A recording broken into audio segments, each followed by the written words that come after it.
So what we're going to cover today. Who are these VIP clients? They really don't come in one group. There's actually 5 types of them. I know it says 4, but there's 5 types. So I'm going to show you the different types. How do you find them? How do you find that top 10%? How do you reach upper income individuals? So you can find them, but then how do you connect with them? That's really important. And how do you create and revise your strategic marketing plan to sell to this upper 10%? Because you have to sell in a different way than you would sell to other people. And the last thing, products, we are going to cover in the next webinar because it would have, Keith and I both agreed, it would have made it too long for you. And because I'm from New Jersey, I talk too fast. So I'm slowing down here, and I'm going to do that and for the next webinar, which will be, I believe, May 7th. So concierge clients, they'll ensure that you're going to make a profit. And who are they? Unfortunately, these are the only clients who can afford you and any kind of long-term care, because Medicare, as you know, does not pay for long-term care. Medicare for All, if it was ever enacted, actually does. But Medicare as we know it doesn't cover it. It doesn't cover private duty home care, doesn't cover assisted living. And home care is about $4,000 to $6,000 a month. In many assisted livings or CCRC, you have, pay $100,000 to $200,000 just to get in. And so only people in the top 10% can afford this. They're the only people that have the money. And geriatric care management, as I say often, is not that expensive. It really isn't. It's about, what a plumber charges. However, inevitably, your clients are going to run into long-term care, to home care, or try to move to an assisted living, or at least, something if they need to move out of their home, or even, nursing homes. The only way that you can be in a nursing home and have it covered is if you're on Medicaid. So that's the unfortunate circumstance. And the clients you want to keep over a long period of time also are in this upper 10%. Why? Because they have the money to afford you long term.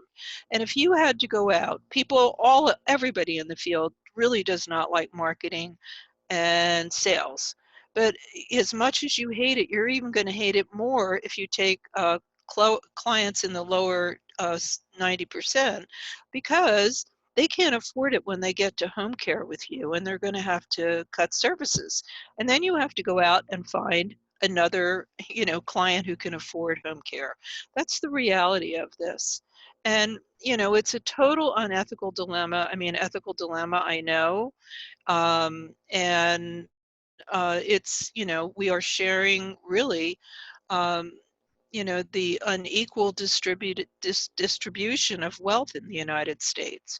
But it is the reality that we have right now. And so this is what we have to put up with.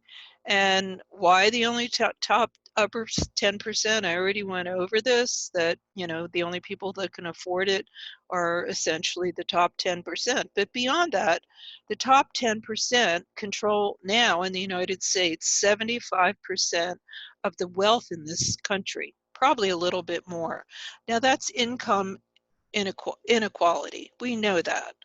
And, unless you want to get out of the business, you can't change that right now. I mean, you can vote for the right person, and I'm not telling you who to vote for, but you could vote for someone who could change this. And so it remains the concierge seniors are the largest niche market for geriatric care management, and that's the market you have to go after.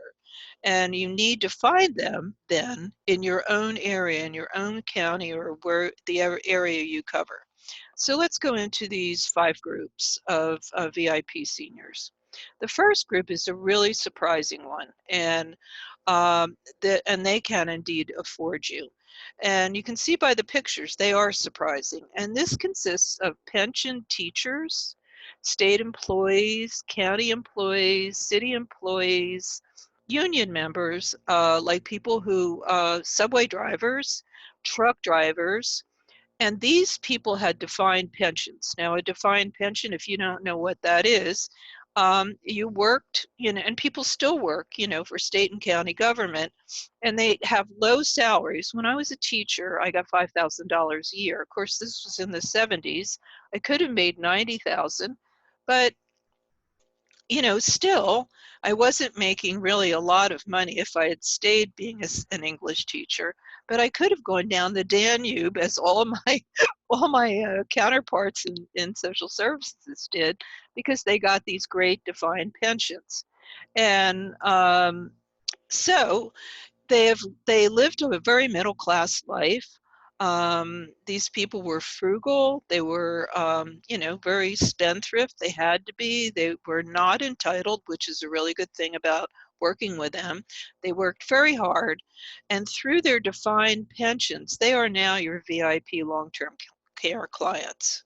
So you want to keep that in mind. I mean, you can't pick your clients, but when you do an intake, you can actually, and that's why to really to move towards unions, which are a really good niche market. The second are retired professionals, and these are people that when you grew up in a small town or in a large town, they owned the businesses, or they worked in the courts. They were the judges. They were the doctors that you went to. Um, they were the business owners. The stores that you went to owned the stores, and they basically they've accumulated enough money that they usually have about $1 million in a greater portfolio, to afford long-term care. They're in the upper 10%. They come from mostly nearly normal families. Of course, dysfunctional families are in every group, and they're very family oriented. So these clients are in the VIP category, but they're easier clients for you to handle. And then we're getting to the more difficult ones. So this is old money, new money. Now, new money is Jeff Bezos within the Washington Post and Amazon. And the old money is oil, which is the Rockefellers. And these wealthy people, I'll just give you an example of Jeff Bezos. So Jeff Bezos, of course, he's the richest man in the world now. And recently he had a party for the Alfalfa Club, which is a very exclusive club. And all the very, very wealthy people came. And I'm going to explain to you, he spent $23,000 on this party for one night, which is his sort of exclusivity. But I'm going to talk more about that party to explain to you what these wealthy people want. They want VIP services that they can't get at their normal healthcare facilities. So they want concierge physicians. They want to go to hospitals, and there are about, there's VIP hospital beds all over the country in teaching institutions. I just was in one, Stanford. My husband just had open heart surgery, and they have a whole VIP unit where all the amenities are, where the older person who is a VIP goes. Looks just like, the Four Seasons, and they get, incredible care. They don't necessarily get any different medical care, but they're in this comfortable, wonderful unit. And so, you're really no different than they are, in that, you're not wealthy like Stanford is, but you're serving the same group as concierge physicians and VIP hospital units that are all over the country. They're well-heeled seniors. They want drivers. They want concierge physicians, as I said. They want care providers in whites. They want white glove attention.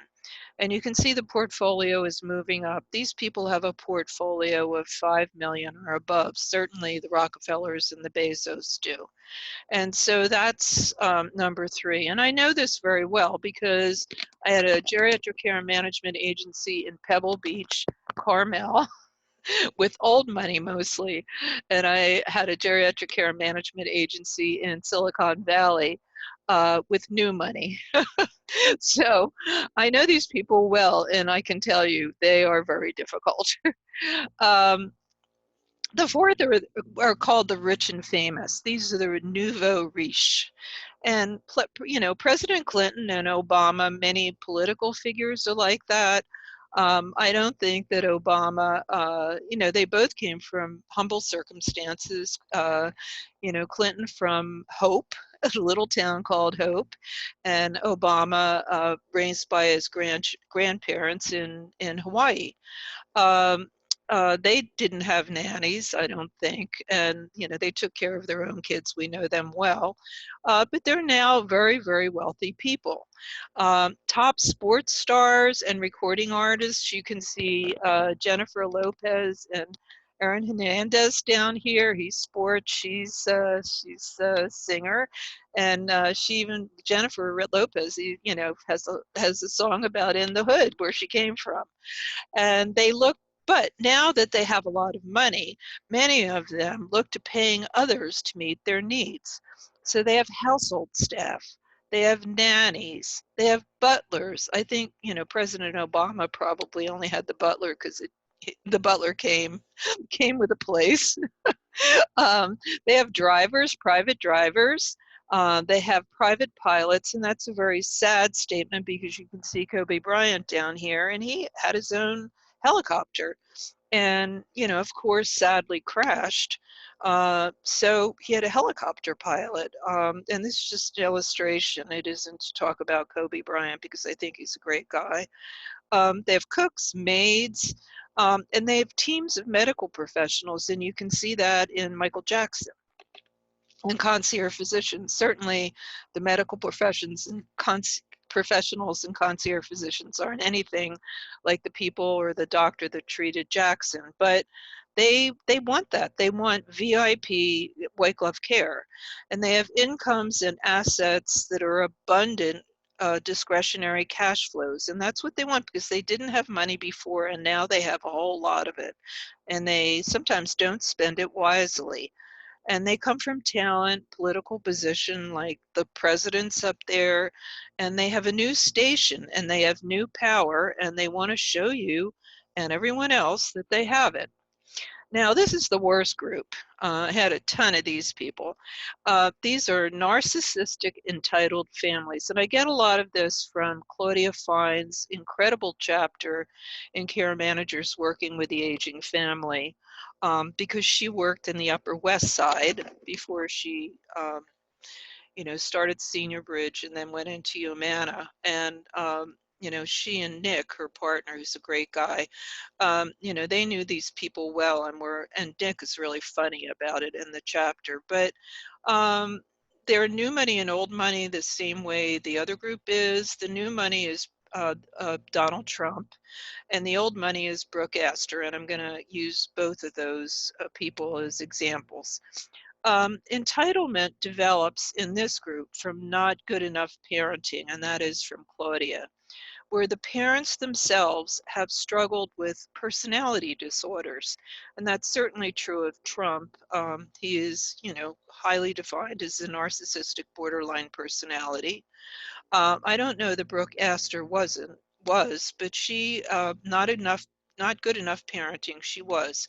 Brooke Astor, when she married a second time, sent her only child to boarding school and really didn't see the guy very much, this child, until he was older. As a result of that, and you may know this story, there's a wonderful book that's out about it. He became her conservator, her son that was sent away forever, and he embezzled her money and her favorite painting. And at 104, Brooke Astor lived a long time, she was ill-treated. So Oscar de la Renta's wife stepped in and became the conservator, and it became the, you know, the scandal of the Upper West Side. Um, but, you know, that was the sons getting even with her.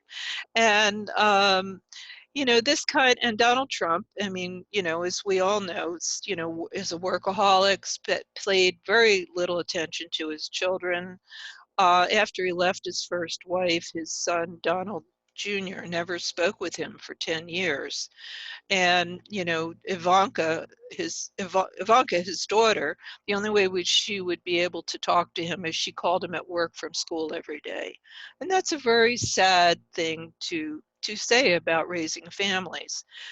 So this entitlement arises out of a family that is accustomed to purchasing and then using the child and the children to serve parental needs. These people don't really see the difference between them and their child. Their child is just an arm of them. And you can see this so often in the Trump family. And Brooke Astor suffered from this as well. She paid very little attention to her son. So entitlement in the family is passed on from parent to child.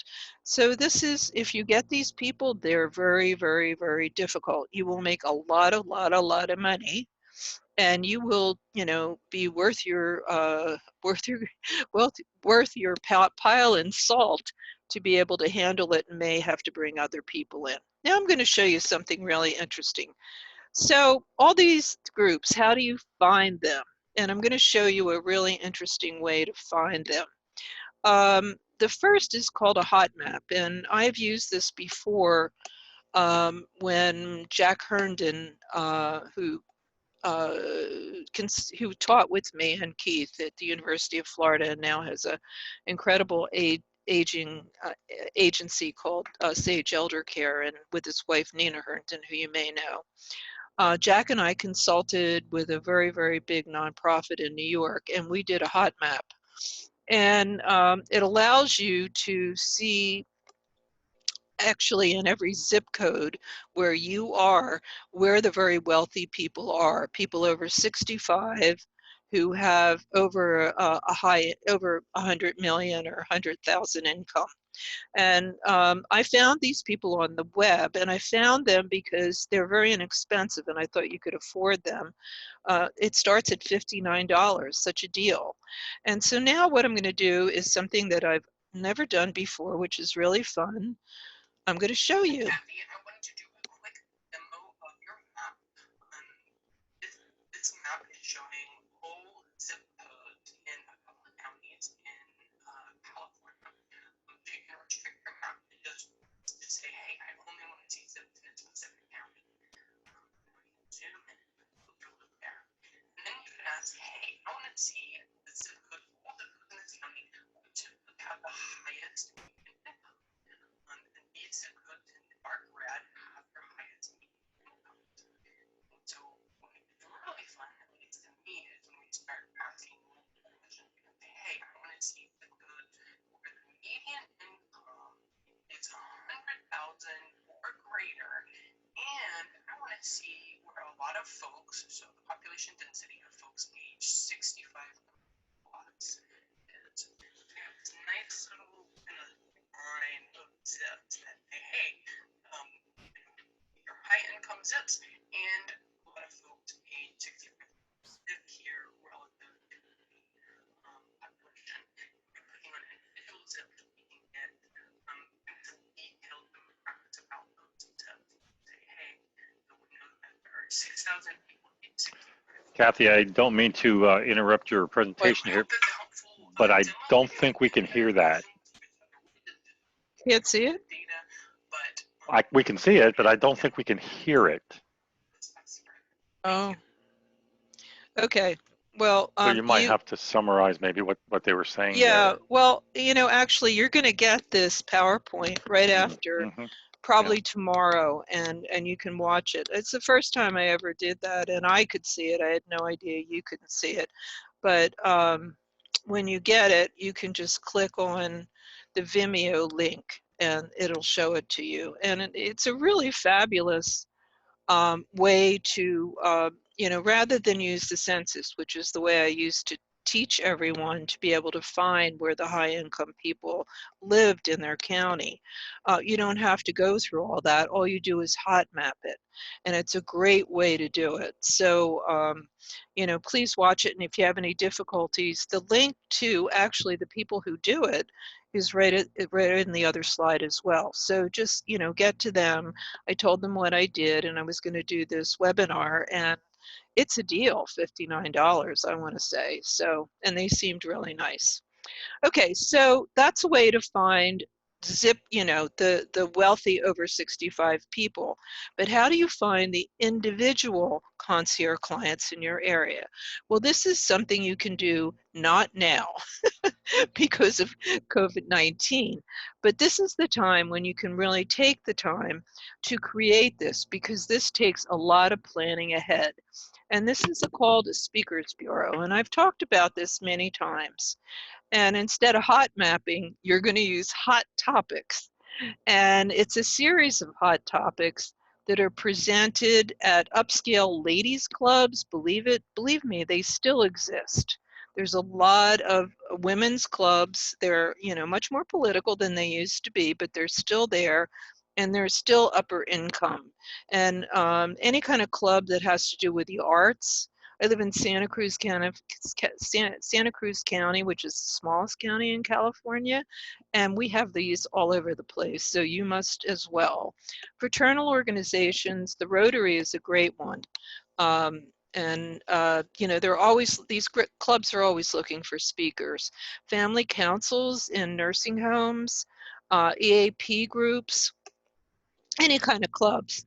And so this is your target, and you want to put together a template with a speech for these clubs, and or any group that's interested in having you do a presentation. And you want to do everything ahead of time, which is why I'm saying most agencies are closed down. So you have the time to do this. And you want to map out the methods that you're going to reach the clubs. You're going to make calls. You're going to, first of all, find all the clubs in your area, and the Chamber of Commerce is a really good way to do that, or your area agency on aging. Then you're going to create speeches, and I'm going to talk about how to do that. Create the handouts, because again, it's a theatrical performance. You are a performer. Everybody that acts on television or speaks to a Rotary group is a performer. So you have handouts, and then the time frame, and I'm going to talk about that. But you use it to draw these new clients to your GCM agency. So the advantages of a speakers bureau, it promotes you and your agencies being experts in the area of aging and in your community. So that's really important. It gives you, the gold star of an aging expert. It's a showcase, like I said, it's a little drama when you do it, of your knowledge of hot topics. Like, you know a lot about aging and can help people in many, many different circumstances where they're having problems. It establishes you as an authority in the field, and you want to be that if you have a geriatric care management. You want to be the go-to person to help people. That's a way to get clients. And what the key to all of this is that at the end you want to give out a sign-in sheet, and to get all the emails and the names of the people so that you can put them into your online newsletter. You can either ask for business cards. Lots of times in clubs they don't have that. So what I like to do, I usually will bring a gift, something that they would like, a big basket of fruit, or candy from a great chocolatier, something you think is appropriate, and then ask everyone to put their name and their email in a little box, and have somebody pick the name, but that way you have all the emails. So that's really important. And so how to write this speech, I said I was going to talk about that. So you always start with something interactive.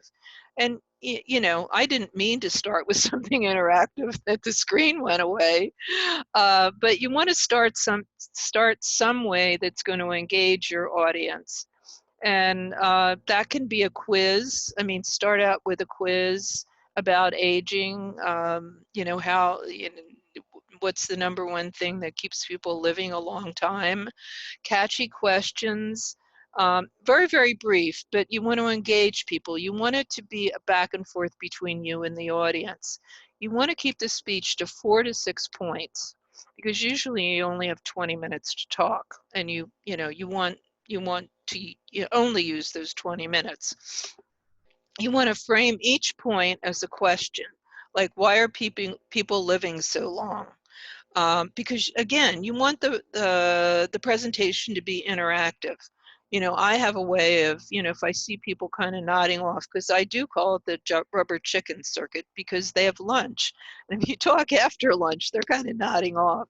So if I'm in a room, especially with a bunch of older men who I like to tease, if they look inattentive, I will ask them a question, and they, you know, they jump to it and try to come through, and then everybody laughs. And I haven't really made fun of them, but I get it to be interactive that way. You want to use open-ended questions, questions that, you know, that demand an answer. And you always want to end with solutions, because you want them to know that you're an expert. So for instance, if you do a presentation about the sandwich generation, which is really about caregivers, and you know, you do these clubs also to get to adult children as well, because a lot of adult children belong to the Rotary, belong to, you know, a lot of these clubs. You know, for instance, sandwich generation, take time for yourself, et cetera, et cetera, et cetera. So that's a really good way to prepare it. And then the big thing is that after you've gathered all these emails, you go into social media, and social media is a major marketing tool. So you give this sign out list, and then you enter all those emails into your marketing database, which would be email marketing databases like Constant Contact or SurveyMonkey. And then you send the online newsletter that you should be putting out every single month to the future clients for, you know, as long as, you know, they don't, you know, make you take them off the list. And it's a way of extending, you know, they still know about you. And if you have a really good newsletter, like right now during the coronavirus, it's a great idea to put out a newsletter with tips about where, you know, where seniors can get groceries delivered, or if they're religious, you know, how they can listen to mass or whatever their service is on, you know, through the radio or online, whatever. But, you know, it's really good to give tips that are timely. And unfortunately, this is a horrible timely situation where you should have a newsletter. So you want to extend that speaking engagement onto a continued touch to future clients. And that's a wonderful thing about a speakers bureau. Same thing that goes if you go to any kind of you know, there's senior roundtables where you get cards from other people, or if there's, you know, a lot of cocktail parties that happen among seniors groups, you know, senior third part, you know, like you, third parties, people that are delivering services. And if you meet someone, take their card and then add them to both your CRM database, which is your customer relation database like Salesforce, and to your online marketing database, which is like Constant Contact and SurveyMonkey. Okay, so now we've gotten to your strategic marketing plan. Because all of this that I've just gone through, you have to put into a marketing plan. Now, this marketing plan should be into your business plan. And hopefully you did that, but if you haven't done it, please do it. And the marketing plan goes into, it's a big piece of your business plan. So in this case, you want to find third parties as part of your strategic marketing plan. So you should have done something called a competition survey, which I teach in my new GCM business online class through Blackboard. But a competition survey allows you to find out all the groups of third parties in your particular community, third parties like elder law attorneys, et cetera, and how many there are, and what their names are, and what their emails are, et cetera. And allows you to find out, whether you should start a business there in the beginning or not. Well, if you've already started the business, the competition survey information is still there, and you actually, you redo your competition survey about every year. So I would learn how to do that.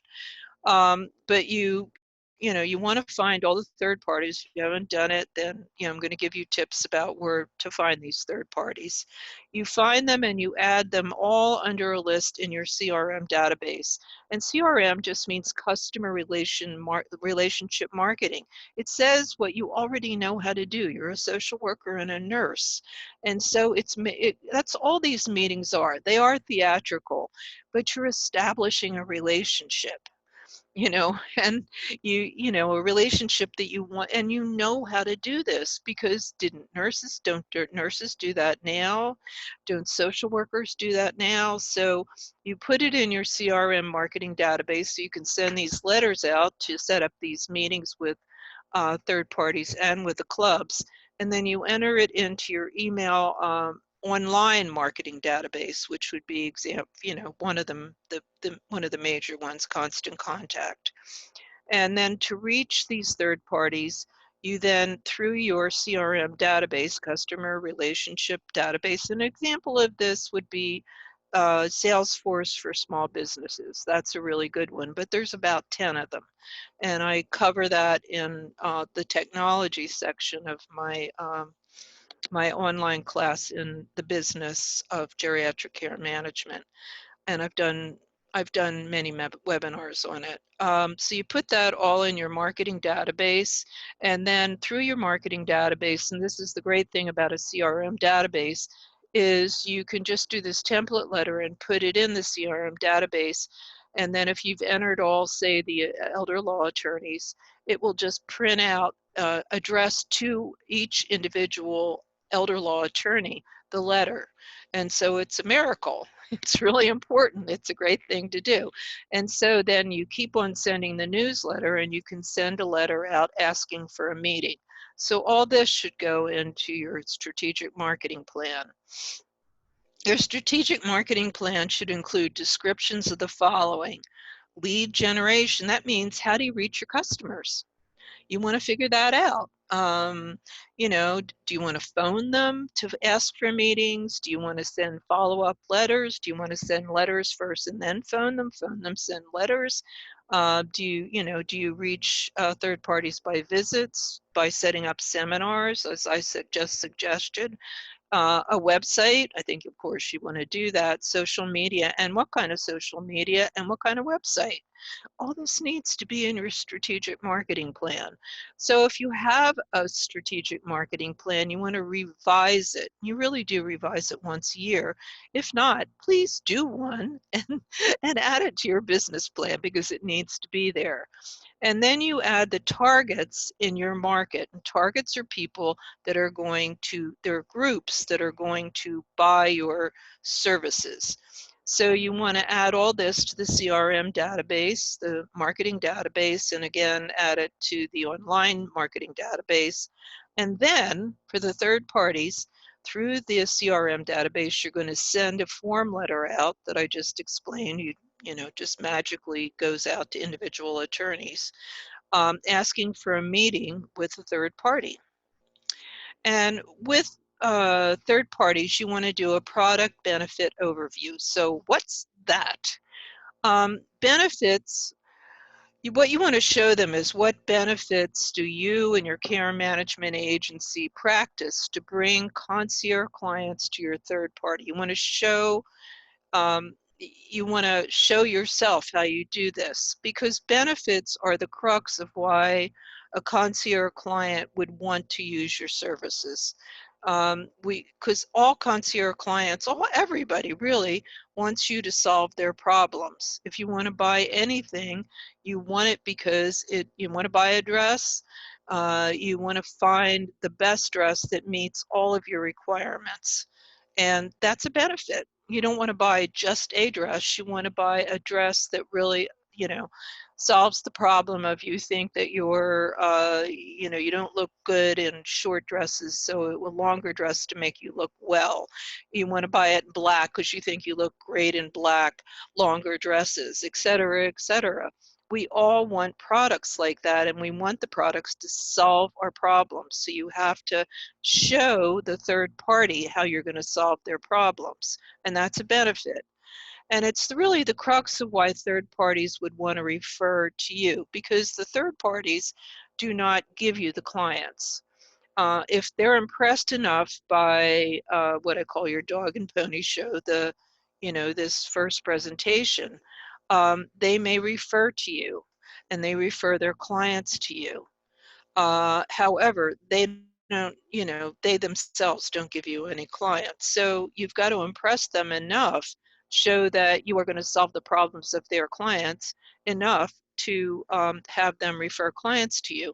But I'm going to show you that the third parties also want you to solve their problems with their clients. And I'm going to go through how you do that through benefits. So this is really understanding really important to understanding how do you sell services. And because you're selling something that's invisible. You can't see it, you can't touch it, it's invisible. Geriatric care management is invisible. So you're selling the invisible, and it's a harder thing to sell. So you really, really have to be able to have some extra oomph into the selling. And this is already with people being afraid of sales. So let's talk about benefits and features. Features show facts about your products and your services, and they show your customers hints about how well that product's going to work. But a feature, let's just take some examples. So you're a door company and you want to sell your doors. So you say, our doors have strong hinges. Well, why? Why would I, what's in it for me, you say. And the benefit, this is what you use in the sale, they won't bend when you slam the door 1,000 times. My husband accuses me of that. But the door will last. And that's important. The benefit is how you sell it. So let's take something from you, the things you sell. If you're selling something to a conservator, the feature for a conservator that you mention is you're an expert in dysfunctional families. Well, this isn't, really going to make the sale. The benefit you're going to talk about is you can allow this, this conservator who's got this person they've been legally appointed to take over the finances for, and the person, and who's has a lot on their plate. They're in the hot seat, so you can take over the extreme dysfunctional family. And if it's a conservatorship, it's an extreme dysfunctional family, and work with them and help the conservator make good decisions about them while the conservatorship still runs the money. And that's the benefit. That's what you're selling. So that's the example we're going to go through. So a benefit always answers the question, what's in it for me? And that's really important to remember. What's in it for me appeals to this really deeper level inside. It's our selfish level, our narcissistic. We've all got it. We're not all, narcissistic sociopaths, but we want somebody to solve our problems. And a benefit connects to your target audience and emotionally helps them define why you would help them and why they would buy something or refer to you. The third party refers. So it has a competitive advantage because if you offer more benefits than your competition in your area, you'll get more customers. It gets the attention of all your prospects because everybody wants their problem solved. It sells your product or your services because features don't, benefits do. And it gets customers coming back, because if you do a really good job of solving people's problems, and after all, what are geriatric care managers but problem solvers? It will cause your prospects to come back and talk about you, word of mouth. And word of mouth is really a great way to self-market among your community, and it will bury your competition. And we're not mean like that, but we do want to be chosen because we need our businesses to stay afloat. So we're going to use this so what trick. And it sort of works in any industry. So somebody's going to say to you, they sell servers. We monitor your service, and you say, so what? Well, right now, your service won't go down, so you and your staff can continue working during the COVID-19 pandemic. And don't we all need our servers? That's why I'm having trouble right now with Zoom. All right.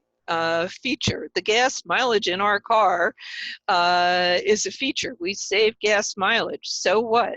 You can save money on gas during the closing of your business because you don't have any money coming in during the COVID-19 pandemic. So that's a really good way for you to understand this. And just look at phones. This has nothing to do with COVID-19, but in this phone, this is an ad. It has a storage of 16 gigabytes or MP35. I don't even know what that is. Is that going to sell that to me? It has 1,000, it will give you 1,000 songs in your pocket. That's a benefit. And so that's why benefits are so good to sell. So really fast, I'm going to go through this. This is how you're going to reach all the major third parties that you yourself as a geriatric care manager need to sell to. Elder law attorneys. You just go on the NALA website, and that's the National Association of Elder Law Attorneys. Search by zip, just as you do with ALCA, and you put the zip code in. Those zip codes, they're very handy, and all the elder law attorneys will come up in your area. And it's good to go to NALA because they're always really good attorneys. Add them to those two marketing databases. Assisted living, this is the national website for assisted living, and you can take them off of there or just Google them in your area. Concierge Physicians is I think a good website to check out because it's their national association. Can read more about them, but you can find the the really good concierge physicians in your area. Add them again to those two websites always. Hospice, which is a really, really good third party, and I'm going to talk about that. This is the national website for hospice, and you can add all the hospices or in your area. Just Google them. Physicians, we know there aren't any geriatricians anymore. There is, but they're few and far between. So it's really internists you're going to look for. And this is the AMA website, and you're going to get all the internists that are, and I think it does show you who's good and who's bad, and add them. And then trust officers, which are the hardest to find. And this is a great little link that I have here. This will tell you the top 40 banks that have wealth management in the country. It's golden. And then you find the banks that are in your area that serve the county that you serve or the area that you serve, and just out of this. So please don't ever lose this. Okay, so we're going to start with what are the benefits you're going to sell to your third parties. And we're going to use our so what trick. So we're talking about trust officers and wealth managers. And so your feature is going to be, we will send email reports, updates to your client on a regular basis. So what says the trust officer? Well, the trust officer by you is always going to be updated on the client's needs and problems. He or she is not an aging healthcare professional. They run money, a lot of money. And so you're going to do the healthcare part of this, and that's the benefit. Number two, this is the number two feature. You will give your wealth management client preventative care, which you do through constant, monitoring.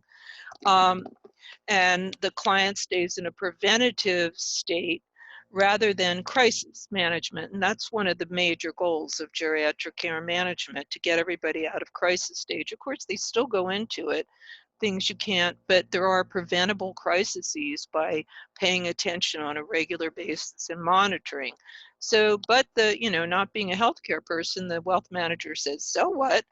And you say to them, well, you as Mr. Trust Officer or Mrs. Trust Officer will be able to ensure that your client is stable and that client can engage in a higher quality of life, which is exactly what these people want to do, which what everybody wants to do in aging. But these people have a lot of money to engage in a lot more high quality activities.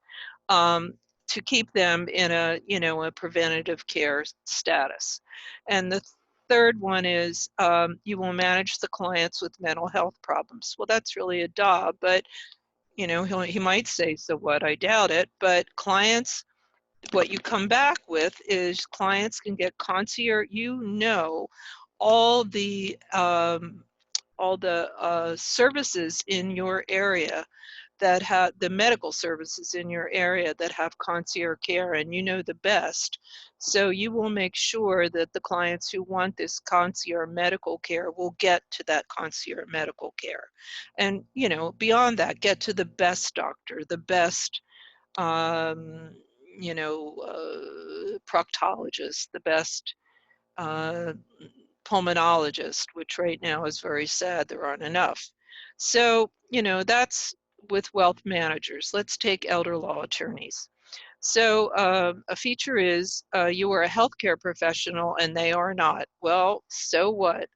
You can, this is the benefit, for an elder law attorney, assess capacity and advise whether their client has the ability to make legal decisions. That's big time. And that's the same for the trust officer. That's a great benefit. You are an expert in dysfunctional families. Well, so what? So I always tell this story. As I said, I worked in Silicon Valley.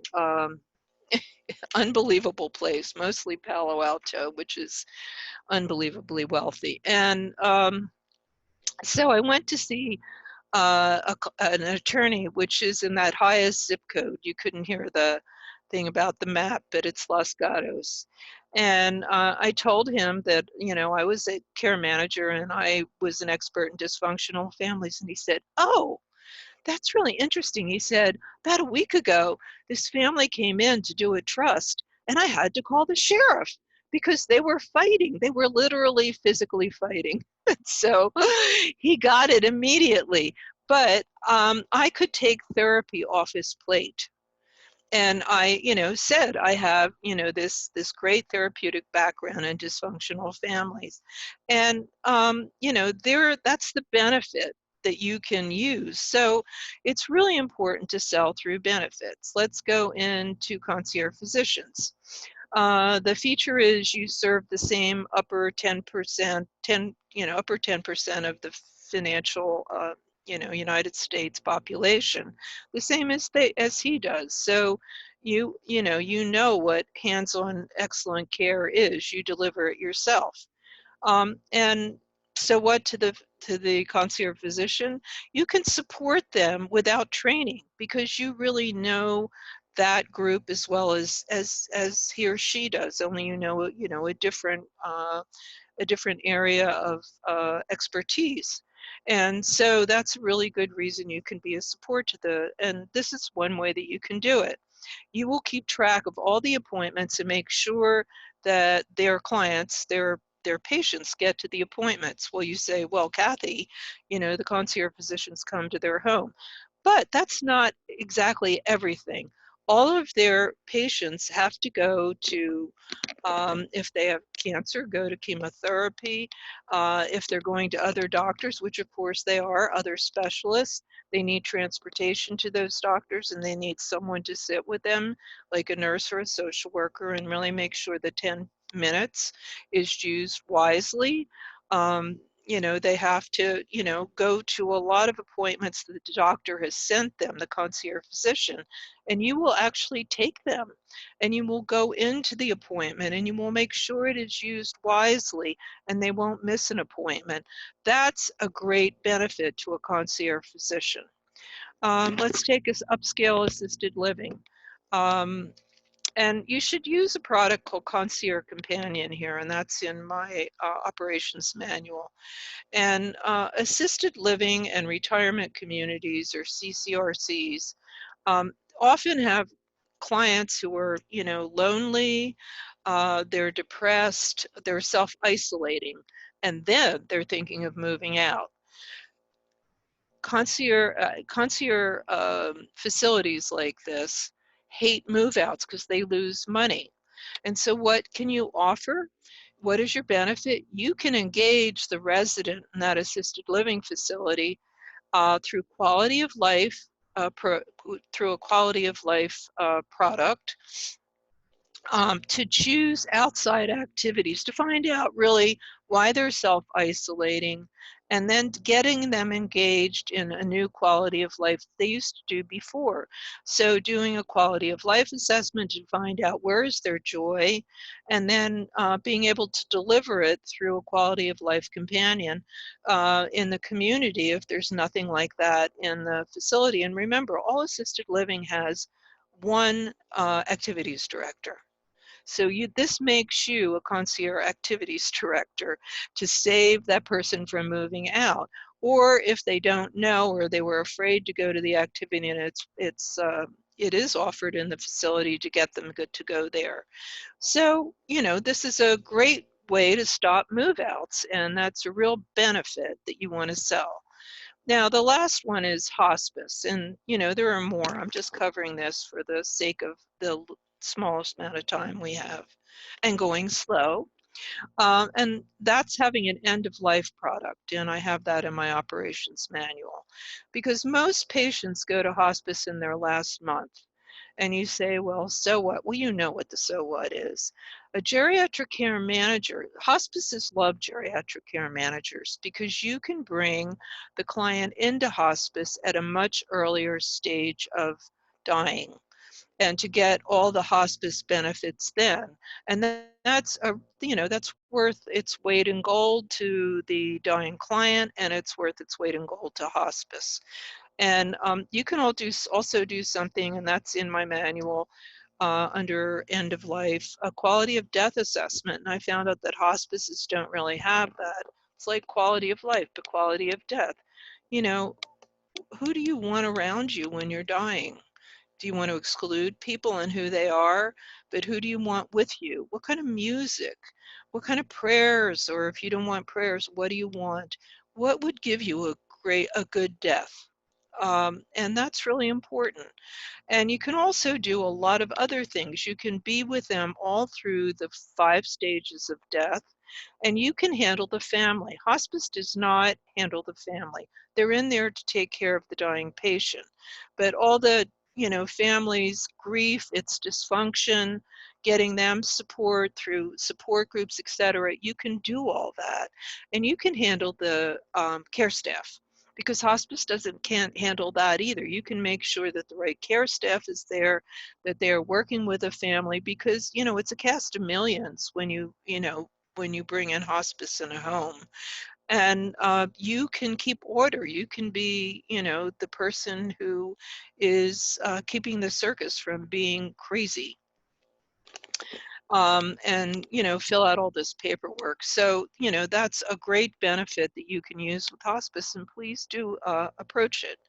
Now we're going to sort of end with setting up a meeting. So what you want to do is send that form out for the meeting with a third party that I already talked about, that goes into the CRM database.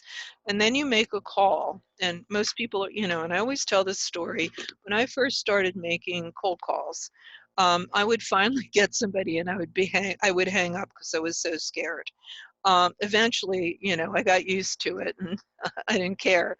But you've already sent a letter, and you said in that letter that you were going to give a follow-up call, and you've added some of the benefits into the letter.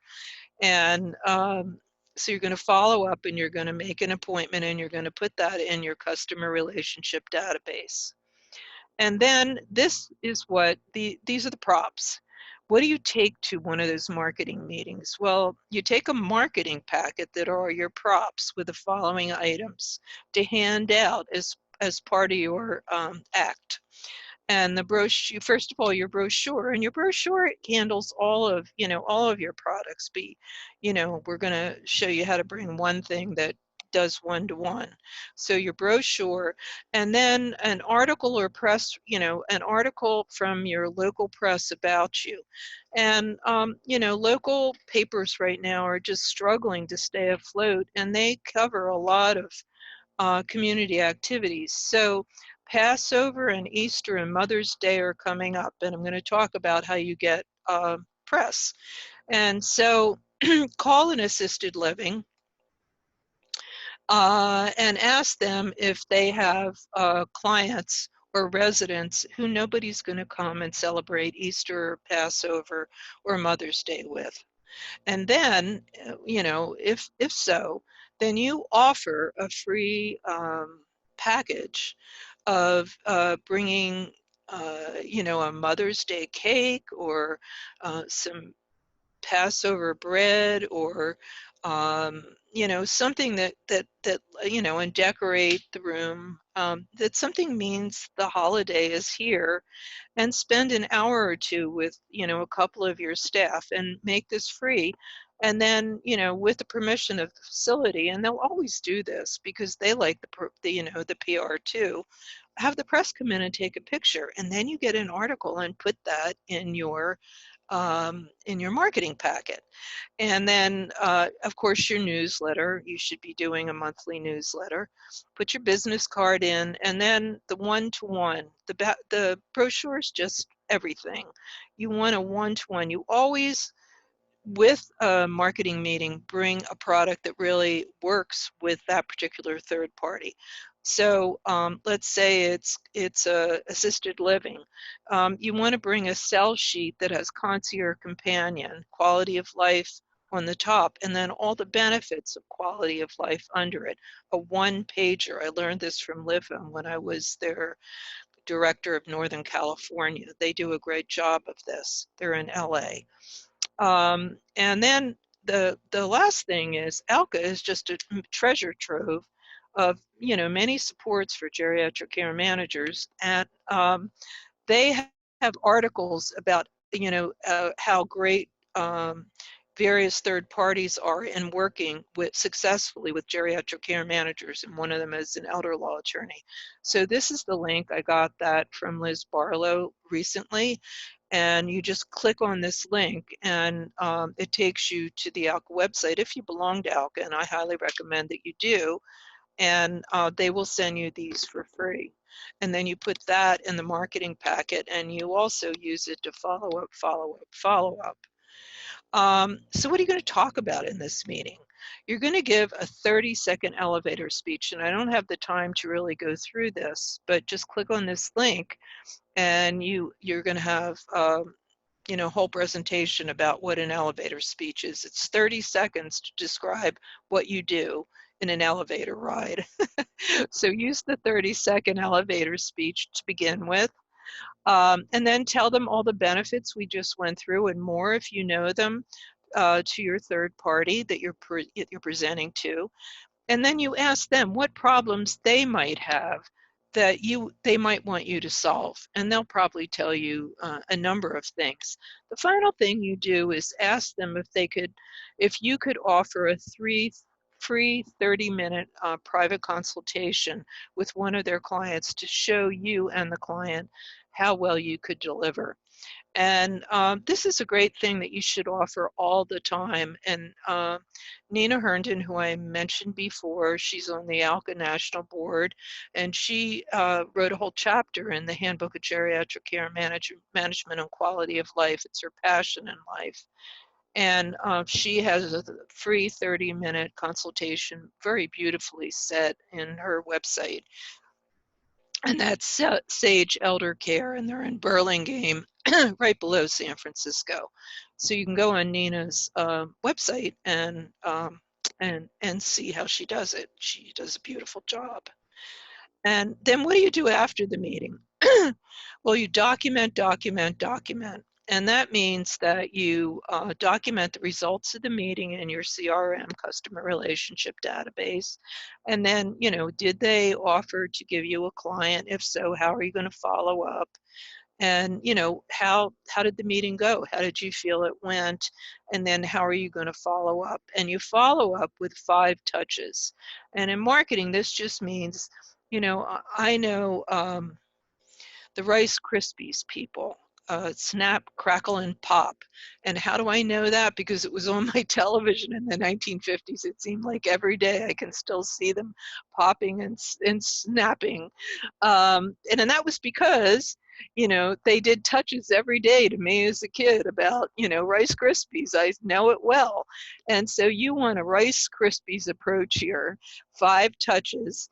And so you want to always send your website, your newsletter out every month.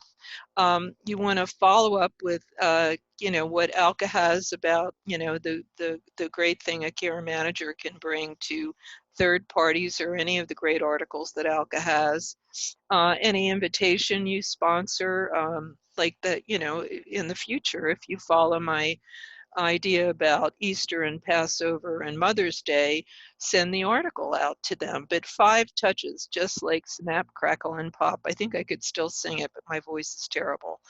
Okay, now we're going to end with offers, and I always give these out at the end, and these are special offers that I make at the end of each of these presentations. My first offer is the Gcm Operations Manual, and it's been out, as I said, for 10 years. And the benefits of an operations manual is you can start your new aging, life, or geriatric care management business with pre-made products. I've been talking about products, but they're already in the manual.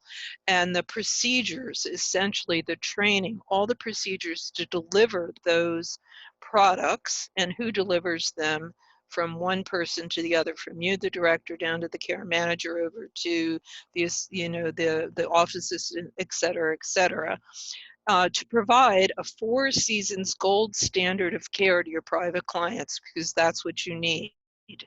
And you can effortlessly onboard and train new employees, because essentially it's a training product for you to train your staff so that everybody is following the same directions, and they're not in your head, they're in the manual, so that you could go away, take a vacation, and it would still run with those same gold standard services.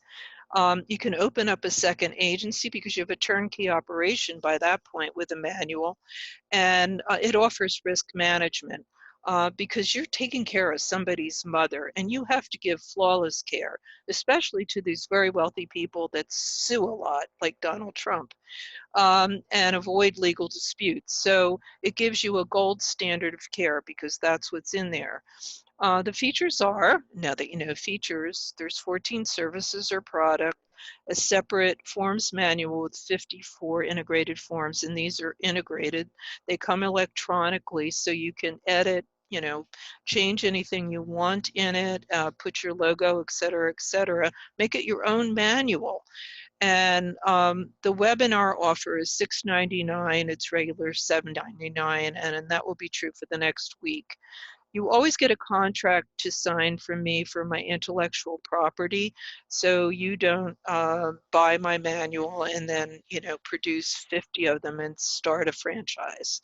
And if you're interested in that, you can just go to this link, that's my website, or go on to PayPal, and then I'll send you the contract and then the manuals. The second is I have 2 online classes now through Blackboard. And so this is a class on my Geriatric Care Management Operations Manual online. Again, it's on Blackboard. It's taught by me. I've been teaching this for 10 years now. It's a self-paced schedule. I used to have it, every week. You don't have to do it that way because people are so busy now. And essentially, once I start teaching it, by the middle, people get really busy. I'm not exaggerating that. And it's hard for them to come back. So you can do it on your own schedule. And the class includes 20 PowerPoints, which are OpMan modules for each of the products. And there's 20 because there's 14 products, but Home from the Hospital, which is a major product, and Death and Dying, which is a major product. Home from the Hospital is 3 different videos, and Home from the and Death and Dying takes 5, so there's 20 altogether. You also get 20 hours of free consultation with me, because once you turn in one of the exercises, because there's homework attached to this that I never grade, I just will go through it and tell you how it could have been better done, or it was great, or whatever. And then you can ask me any question you want. So it's free 20 hours of consulting with me. And it has these marketing PowerPoints, marketing exercises, that's the homework, and directions to sell. So I put marketing in there. There's a whole marketing module, and then each product comes with how to deliver it and then how to market it. So that's great, and 20 lecture videos with modules. And it comes with the operations manual comes free with it. The forms manual comes free. There's complimentary technical support because it is Blackboard and a lot of us can have trouble with that. And I have somebody who's fabulous who will help you at any time. The assignments, you're all put into a closed Facebook group with everybody that's ever had the manual, which is a lot of people, a bibliography, and you get CUs through the ASB, or this Association of Social Welfare Boards. And the benefits, I'm going to go through benefits. You can have a GCM product to market to each target market, which we've just gone through, and there are many more. You can make your agency more scalable, so it's really easy to open a second agency this way because you have a turnkey operation. And you save time and money because this is a teaching manual. You can teach your new staff how to do it, because you really want everybody. McDonald's started manuals, and why? Because they wanted to know how the hamburger was fried perfectly, just like the original McDonald's brothers did it. And so that's what Starbucks is about, that you get the same perfect latte in every Starbucks. And with McDonald's, you get the same, I haven't been there for 40 years, but you get the same hamburger, in every McDonald's. In other words, it's something you can depend upon. And so, the same here. You want your staff delivering the same gold standard of care in the same manner that you want it delivered. And a manual allows you to do this. And if you always need to take a vacation, or if you're sick or you're ill or you have COVID-19, your staff can continue with you, and you can literally sell your agency for double the price. It's hard to sell a care management agency, and you can get double the price if you have an operations manual, because it's a turnkey operation. And the last one, and it's normally $9.95. It'll be $8.95, and it can be payable in 2 parts for $4.23 each. And it'll be available for the next 7 days, today until April 7th. And if you're interested in that, just email me at my email.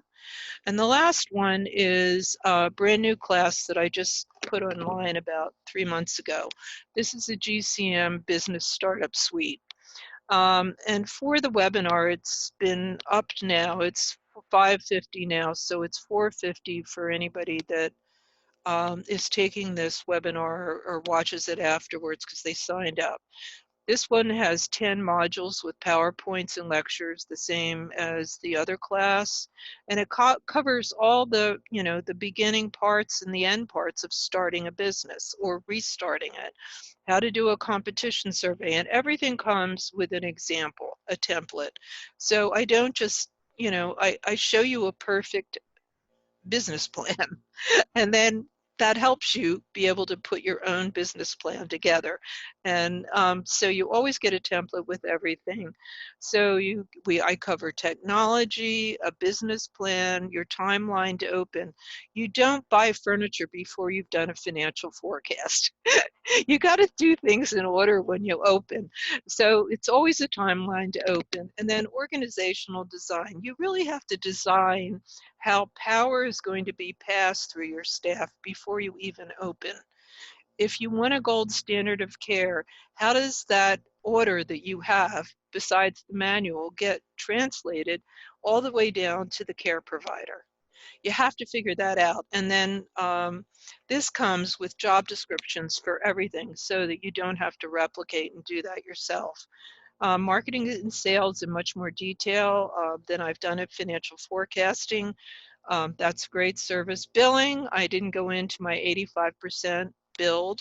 You have to bill 85% to make it in this business. It shows you how to do it and your office setup. You get the same one-to-one coaching with me. You get 10 hours of free consultation with this. PowerPoints, the CUs, and the free tech support. And if you're interested in that, you can email me. And what are the benefits of this? You can launch your competition survey because you understand how to do it and what your competitors are. You can write your aging life GCM business plan flawlessly, and you can have a step-by-step roadmap on how to run your business. And that's what a business plan is about. And it's also how to get money, whether it's from your mother, the bank, whatever. Choosing the right technology, the benefit is you're going to be able to network your information in your geriatric care and management so it flows. Same thing, it flows through your hardware to your software to your billing. You need to have that happen, and that's the point of technology. And with financial forecasting, the benefit is you're going to have a 3-year projection of profit and loss. But what that gives you is how much money you have to invest in the beginning. It's great. How cash flow is produced. That's cash is king. You know, we never dealt with money very much, but you have to. You have a business. When you will break even, which is critical, because then you can start taking a salary, and when you can hire staff. So it predicts all of these things, and financial forecasting is just a great lesson to learn. It teaches you how to do a timeline, and I already talked about that. Marketing and marketing skills with third parties, I've talked a lot about it, but there's many more third parties. Creating a strategic marketing plan. I went through a lot of this today, but it goes through it in much more detail that you put into your business plan. And creating a sales plan, I talked a little bit about that, but not so much about sales. And specifically about sales, how to close a sale. Because you can do a great job of a sale, but if you don't close it, which is the hardest part, which in other words, are you ready to move forward and give me money in a contract? You can't do it. You're not going to get the sales.